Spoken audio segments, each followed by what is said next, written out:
Middle of sex, and the woman just says something that you just didn't want to hear. Back in my early 20s, I'm in the middle of it. She looks up at me. It's the first time we're together. She looks up at me dead in the eyes and she says, "You know, if you don't call me again, I'll cut your dick off, right?" Yeah, right? So one of two things is going to happen. You're either going to go limp real quick or you're going to, keep on going. Alright? Forget about that. For the meantime, anyways. Well, I'm a man, so of course I did the latter, right? But by the time that I was done, let me tell you, I was like 6 a.m., 7 a.m., 8 a.m. What time do you need a wake-up call? Alright? Because folks, I didn't forget about Lorena Bobbitt. Alright?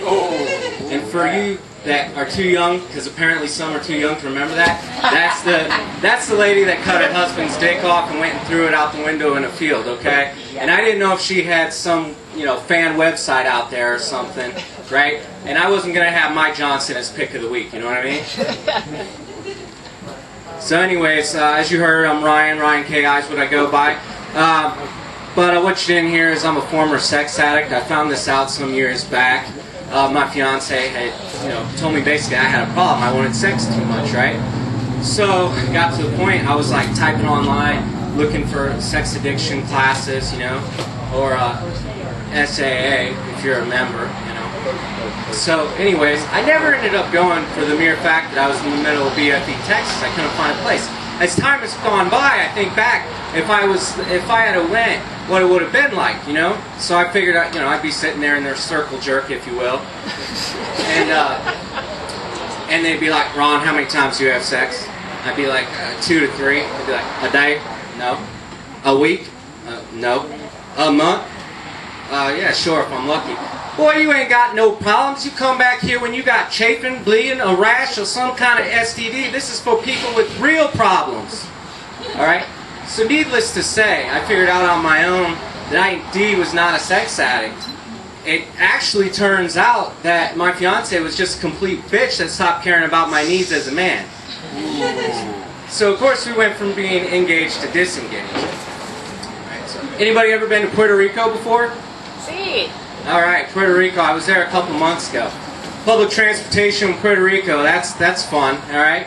So, you're there, and anyways, the public transportation there is the closest I've ever been to being part of a porno gangbang.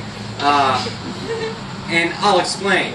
So, as I'm on the bus, oh, I'm about to lose it here. Alright, as I'm on the bus, I'm holding on tight, clenched up here, right?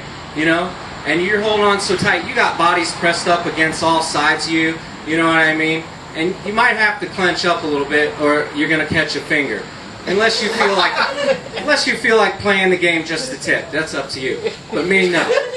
So, anyhow, and as soon as someone gets off, there's another one comes slide right back up on you.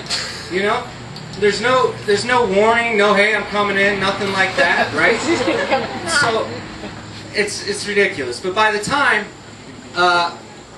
excuse me. So anyways, I lost my train of thought for a second. So anyways, you got little kids. They're jumping all over the place and stuff too. And still get up on top of the pole above you. Got to make sure no one sits on your face and stuff like that too. And so anyways, I'm standing there and I feel a nudge. Speaking to the kids, I feel a nudge in my leg. I look down and I'm thinking it's going to be a kid. Turns out it's this little midget girl. And she's like, "Excuse me, Poppy. Do you mind if I practice for tonight?" She's a little stripper girl, right? So I was like, "Alright, well I can't give you much room, like, is that enough?" And she's like, "That is fine," because, it's Puerto Rico, it's not like the States where, girls in the States, can fulfill their fantasy of having their own recreational stripper pole at a fair price, okay? So, and of course, who am I to stop her from, she's got to probably work twice as hard to get ahead above the rest of the strippers. So by the time I get off of the bus, I'm covered in my sweat, other people's sweat, and who knows what other bodily fluids. And all I want to do is take a shower and forget about the rest of my day and what just happened. Hence, like a porno gangbang. Alright, that's my time, guys. Ryan K.I. Thank you.